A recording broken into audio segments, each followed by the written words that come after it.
যদিও ডাইরেক্ট আল্লাহ আদমকে মাটির থেকে বানাইছেন, কিন্তু সন্তানদের দিকে তাকাই আল্লাহ বললেন তোমাদেরকে মাটির থেকে সৃষ্টি করেছি। আল্লাহ মাটির থেকে সৃষ্টি করেছেন, এটাই বাস্তবতা, এটাই সত্য। তো ডাইরেক্ট বানাইলেন আল্লাহ আদমকে। দ্বিতীয়, এক ফোঁটা পানির থেকে আল্লাহ বানাইছেন, তো মাটির সৃষ্টি কেমনে বুঝায়? কয় ওই পানিটা শরীরের ভিটামিন, আর ওই ভিটামিন তৈরি হয় জমিনের ফল ফসলের খাদ্য দ্বারা। সব খানা তৈরি হয় মাটির থেকে, এই জন্য মাটির সৃষ্টি।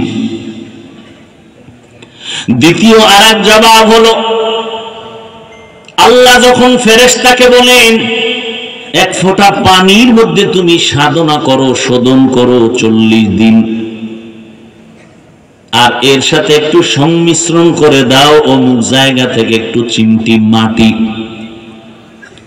মাটি এনে পানির সাথে মিশ্রণ করে দাও।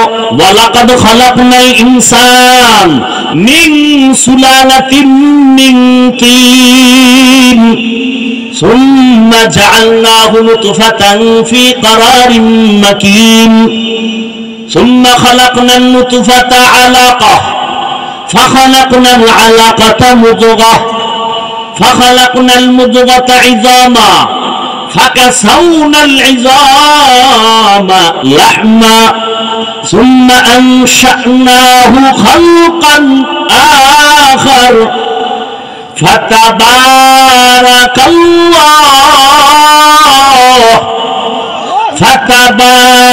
الله أحسن الخالقين।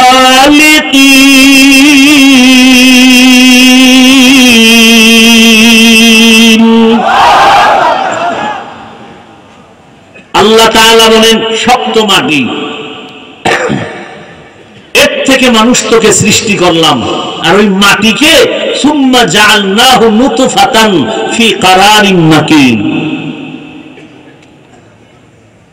আল্লাহ বললেন ফেরেশতা অমুক জায়গা থেকে মাটি আনো। কোন জায়গা? বলে এই বান্দাটা মরে যাওয়ার পরে যেখানে কবর হবে ওখান থেকে মাটি নাও। কোন দিন মরণ হবে, কোথায় হবে, কবর কোথায় হবে কেউ জানেন না। কে জানেন?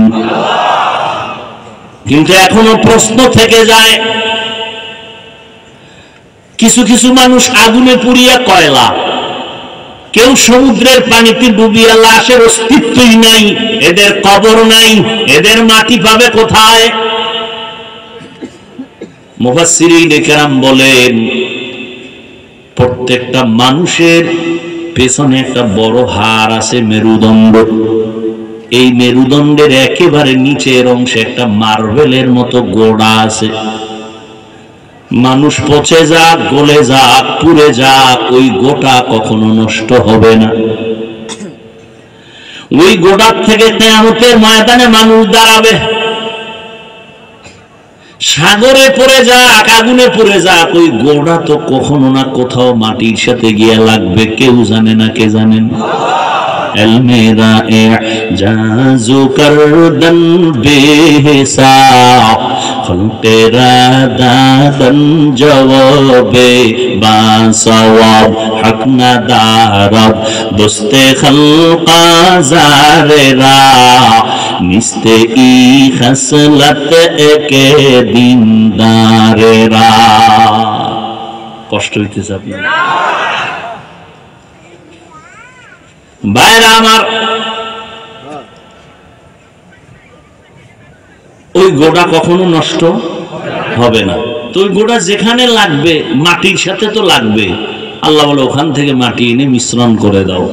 এইভাবে আল্লাহ মাটির থেকে মানুষ সৃষ্টি করেছেন। আর ইকরা বিসমি রাব্বিকাল্লাযী খালাক খালাকাল ইনসানা মিন আলাক, জমাট রক্ত। বলে নাপাক পানিটা মাটির সাথে মিশ্রণ করে এটাকে শোধন করে ফেরেশতারা, এরপরে হয় জমাট রক্ত, এরপরে হয় গোশত, এর উপর হাড্ডি, তার উপরে আবার গোশত। এভাবে একটা স্ট্রাকচার তৈরি করেন আল্লাহ পাক। জমাট রক্ত থেকে বানাইছেন, কথাটা আল্লাহ বললেন কেন?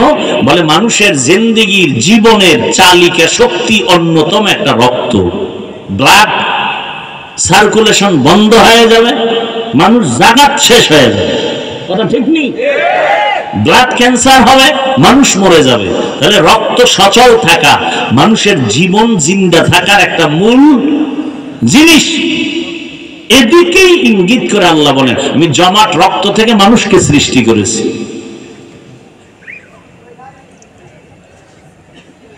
এইবার কথা হলো, এত যুক্তি টুক্তি দিয়া আল্লাহ প্রমাণ করতে চান মানুষ কিসের সৃষ্টি? কথা বলেন, এত যুক্তি দিয়া মানুষ মাটির সৃষ্টি প্রমাণ করতে চান কেন আমার আল্লাহ? এর কারণ হলো আল্লাহ তাআলা এই মাটির সৃষ্টি মানুষকে সৃষ্টির শ্রেষ্ঠ মর্যাদা দিবেন, এটা প্রমাণ করতে চান। নূরের সৃষ্টি ফেরেশতাকে আল্লাহ সৃষ্টির শ্রেষ্ঠ মর্যাদা দেন নাই। আগুনের সৃষ্টির শয়তান ও জিনকে শ্রেষ্ঠ মর্যাদা আল্লাহ দেন নাই। একমাত্র মাটির সৃষ্টি মানুষকে আল্লাহ সৃষ্টির শ্রেষ্ঠ মর্যাদা দিলেন। এই ঘোষণা কার?